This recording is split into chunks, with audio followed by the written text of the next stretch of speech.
on one side we have an experienced Sabellian that led the Black Dragonflight on Outland, conquered the Blade's Edge Mountains, and on the other we have a young Wrathion that despite his age spent a lot of time defending Azeroth. One claims to have been cleansed by the old gods, we have seen the other actually cleansed. However, who has the actual right to become a new Neltharion, a new Black Dragon aspect, and how true is everything we are being told? Right now, there are a ton of old god hints, and can we really trust the Black Dragons to just say they're cleansed, or could they just be inside agents? So, who is gonna be the next Black Dragon aspect?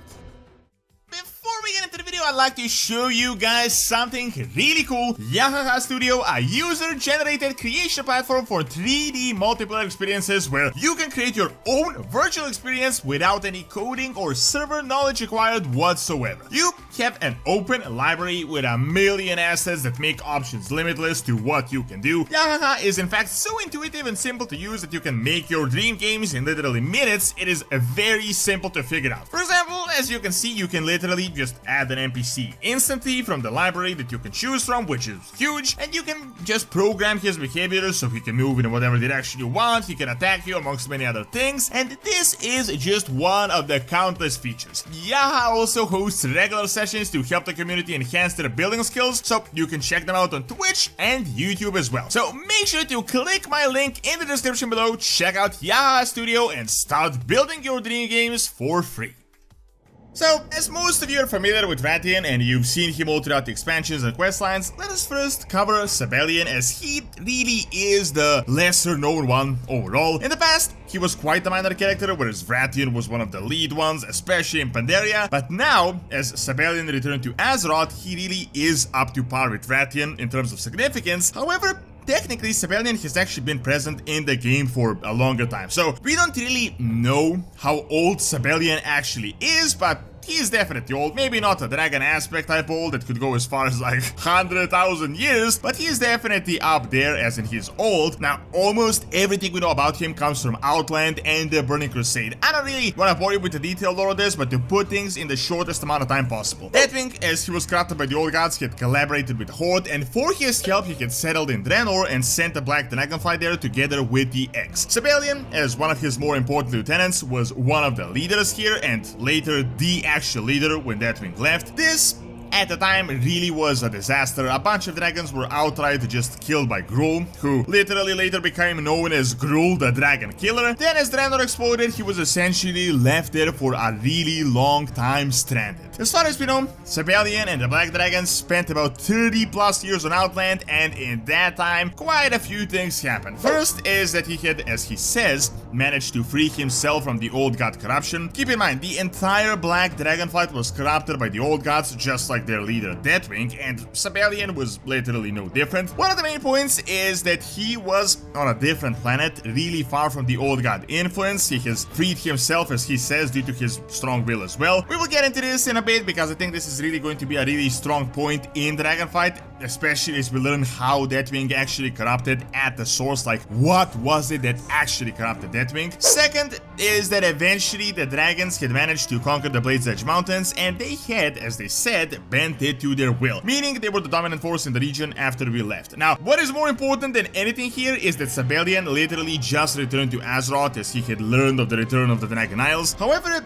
this guy literally missed everything significant that happened up to this point. He didn't come to the aid of Azeroth with the Legion invasion, with the Shadowlands stuff, with the old gods, with the Lich King. He literally did nothing. For 30-something years, he had essentially just been chilling in Outland. Now, before we get into the pros and the cons for both and who really should rule, let us really quickly cover who actually Wrathion is. As opposed to Sabellian, Wrathion is literally a whelp. This is why they mention it all the time. I mean, sure, he looks like a grown man and a relatively large dragon, but he is even young for our mortal standards, like he would literally be a kid. And for dragons, this guy is essentially a baby, someone that was born yesterday, which is 100% an actual fact that doesn't really go well in his favor. The way Wrathion came to be is through the Red Dragonflight and them kinda enslaving black dragons in order to purify an egg and to create someone that would become a new Earth Warder of Azeroth. Now, Wrathion learned of this, and it definitely didn't go according to plan. However, as far as we know, he really was cleansed. The thing about Wrathion is that we had been with him pretty much since his birth, so we know pretty much everything he had done ever since. First, he claimed to be the only remaining uncorrupted black dragon, and he worked on eliminating all of his remaining corrupted brethren. Later down the line, we learned that Eberhorn is a thing, so that really wasn't the case. He wasn't the only one. The thing about Wrathion, and that is really different from Sabellian, is that he really was defending Azeroth, and he has been here the entire time. The only thing is that he really did some terrible things that caused a lot of chaos, a lot of confusion, and the morality of that is really just left to interpretation. For example, his goal in Pandaria was to get us to battle each other so that Azeroth can unite for the Burning Legion invasion to come. He sided with the Alliance, he expected the Alliance to take over Azeroth, rule over the planet, and prepare for the upcoming invasion. This didn't work out as he planned with Wrathion because he didn't destroy the Horde, and then he essentially orchestrated the entire Warlords or Draenor, alternate Draenor mess, and he once again miscalculated, and that turned out different than he had originally planned. Now, some of the interesting lines you might actually hear in Dragonflight mentioned is that he made us strong so that we could face against the Legion, but how true that really is really up for debate. Some could argue that he made us weaker, and due to him causing this infighting, losing a lot of forces and resources around Pandaria and later on, the two factions had trouble coordinating together later down the line and we were just drained. Furthermore,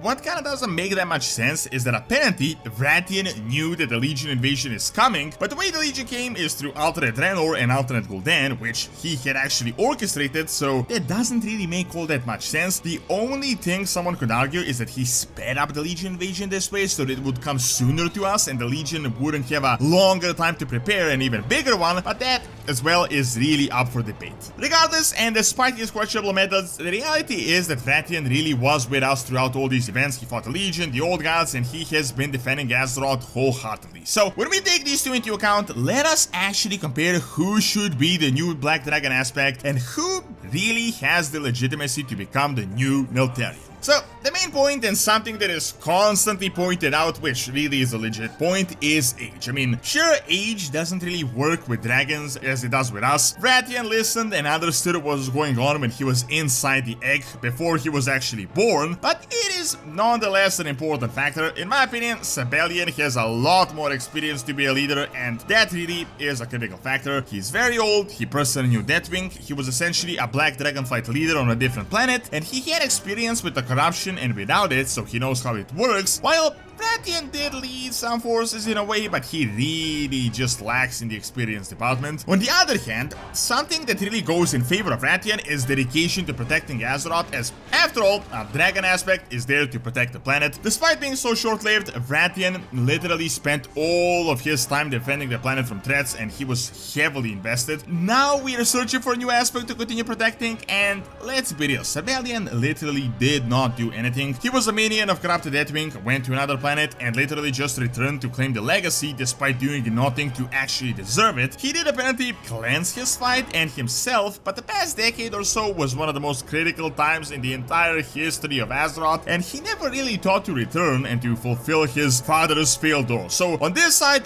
Wrathion really takes the lead. Another point is that Wrathion is actually closer to us, as we had a bunch of questlines with him, and people are in general a lot more familiar with Wrathion than they are with Sabellian. In fact, a lot of people have no idea who Sabellian even is. Even Wrathion didn't know anything about him. Now, of course, these are just some points, it's on you to decide who you think is better, but I think there is a really interesting point to consider in regards to what will happen in Dragonflight in the actual expansion. Obviously, we are left with this choice here to decide the dragon aspect and who to help. However, if you might have noticed, only Wrathion is on the loading screen with the other dragon aspects, and Sabellian is nowhere to be found. This could be a huge hint, but it could also not be one, as we had a guy from Aldraxis on the loading screen in Shadowlands that died in literally like the first minute of the expansion. Another, a lot more important point is that we have kind of observed the cleansing of Wrathion, and the guy literally fought the very old god that corrupted his father, which was quite a way to prove his loyalty that he is not with the old gods. On the other hand, in regards to Sabellian, he literally just came and told us now I'm cleansed, but there really was no thorough check on this, and it is 100% possible that he could could just be hiding his corruption really well. After all, there has been a bunch of times black dragons infiltrated us by pretending to be someone else. We don't really know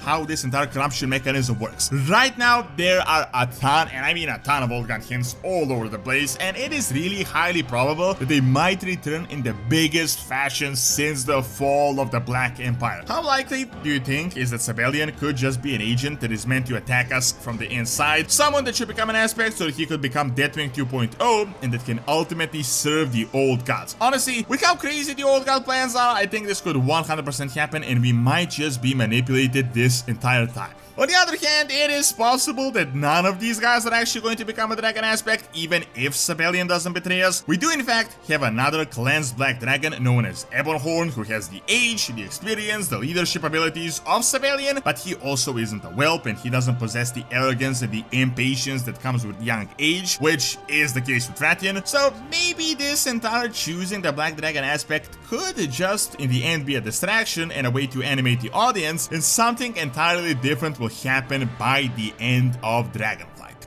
Thank you for watching. Check out the possible return of Y'Shaarj by clicking on the screen and check out the Academy for videos on real world history. See you next time.